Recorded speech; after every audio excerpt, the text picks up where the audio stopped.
সৃষ্টির কাজ প্রায় শেষ হয়ে যখন ছুটির ঘণ্টা বাজে বলে হেনকালে ব্রহ্মার মাথায় একটা ভাবোদয় হলো। ভাণ্ডারীকে ডেকে বললেন, ওহে ভাণ্ডারী, আমার কারখানা ঘরে কিছু কিছু পঞ্চভূতের জোগাড় করে আনো, আর একটা নতুন প্রাণী সৃষ্টি করব। ভাণ্ডারী হাত জোর করে বললে, পিতামহ, আপনি যখন উৎসাহ নিয়ে হাতি গড়লেন, তিমি গড়লেন, অজগর সর্প গড়লেন, সিংহ ব্যাঘ্র গড়লেন, তখন হিসাবের দিকে আদৌ খেয়াল করলেন না। যতগুলো ভারী আর কড়া জাতের ভূত ছিল সব প্রায় নিকাশ হয়ে এলো। ক্ষিতি, অপ, তেজ তলায় এসে ঠেকেছে। থাকবার মধ্যে আছে মরুত ও বোম। তা সে যত চাই। চতুর্মুখ কিছুক্ষণ ধরে 4 জোড়া গোফে তাঁ দিয়ে বললেন, আচ্ছা ভালো, ভাণ্ডারে যা আছে তাই নিয়ে এসো, দেখা যাক।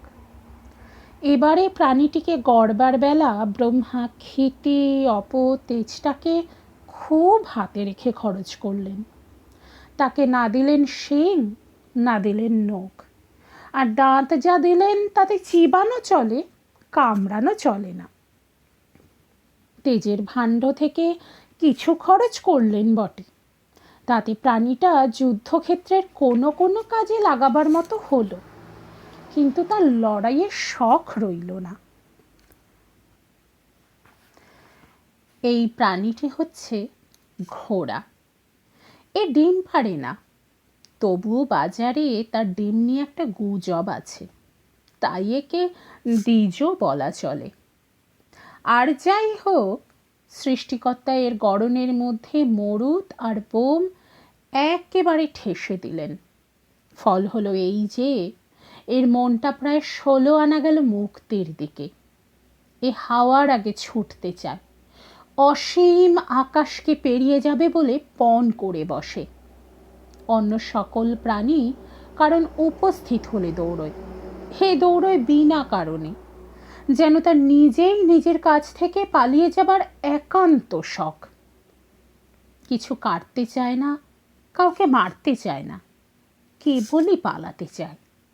পালাতে পালাতে একেবারে বুঁদ হয়ে যাবে, ঝিম হয়ে যাবে, ভোঁ হয়ে যাবে, তারপরে না হয়ে যাবে। এই তার মতলব। জ্ঞানীরা বলেন, ধাতের মধ্যে মরুত বোম যখন ক্ষিতি, অপতেজকে সম্পূর্ণ ছাড়িয়ে ওঠে, তখন এই রকমই ঘটে। ব্রহ্মা বড় খুশি হলেন। বাসার জন্যে তিনি অন্য কোনো জন্তুর কাউকে দিলেন বন, কাউকে দিলেন গুহা, কিন্তু এর দৌড় দেখতে ভালোবাসেন বলে একে দিলেন খোলা মাঠ। মাঠের ধারে থাকে মানুষ। কাড়াকুড়ি করে সে যা কিছু জমায় সমস্তই মস্ত বোঝা হয়ে ওঠে।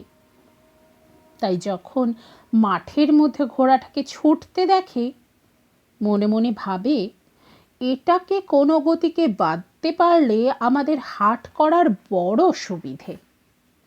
ফাঁস লাগিয়ে ধরলে একদিন ঘোড়াটাকে, তার পিঠে দিলে জিন, মুখে দিলে কাঁটা লাগাম, ঘাড়ে তার লাগায় চাবুক আর কাখে মারে জুতোর শেল। তাছাড়া আছে দলামলা। মাঠে ছেড়ে রাখলে হাত ছাড়া হবে, তাই ঘোড়াটা চারিদিকে পাঁচিল তুলে দিলে। বাঘের ছিল বন, তার বনই রইল।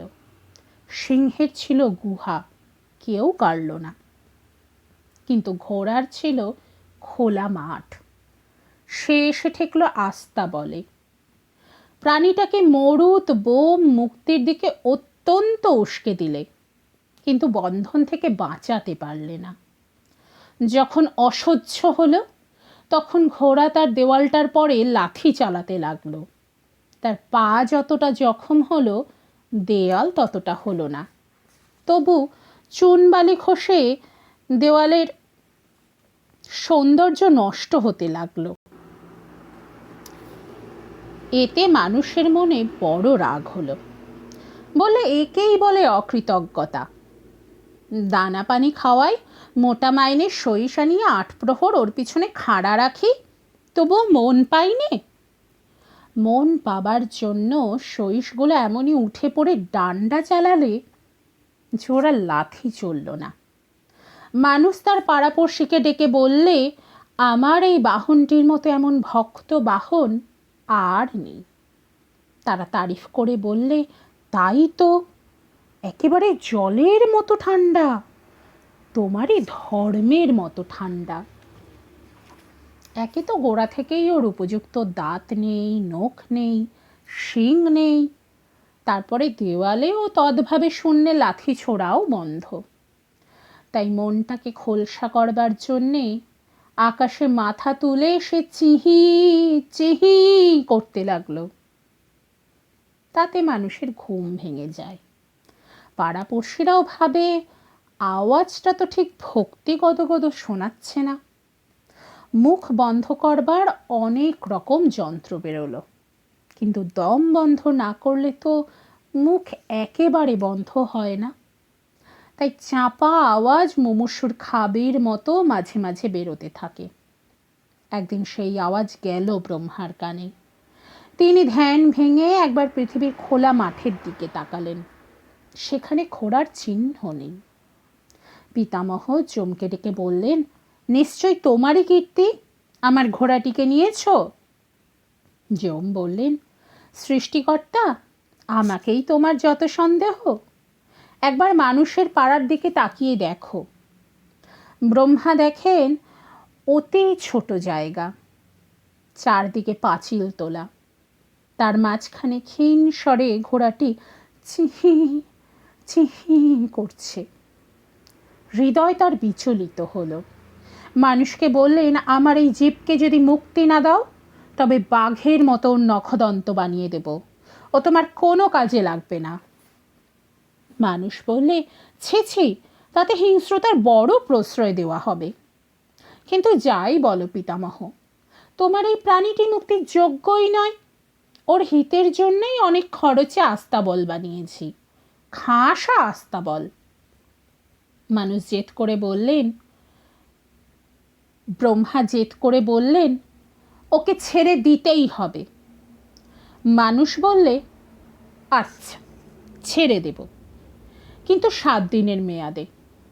তারপরে যদি বলো তোমার মাঠের চেয়ে আমার আস্তাবল ওর পক্ষে ভালো নয়, তাহলে নাকে খড় দিতেও রাজি আছি।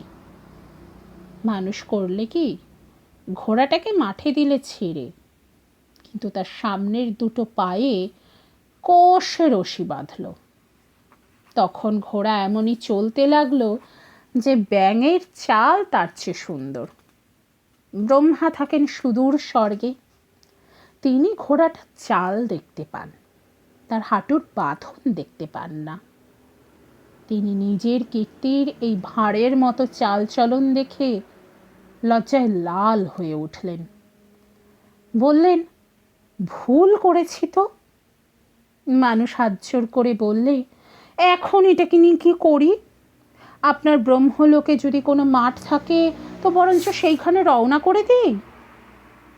ব্রহ্মা ব্যাকুল হয়ে বললেন, যাও যাও, ফিরে নিয়ে যাও তোমার আস্থা বলে।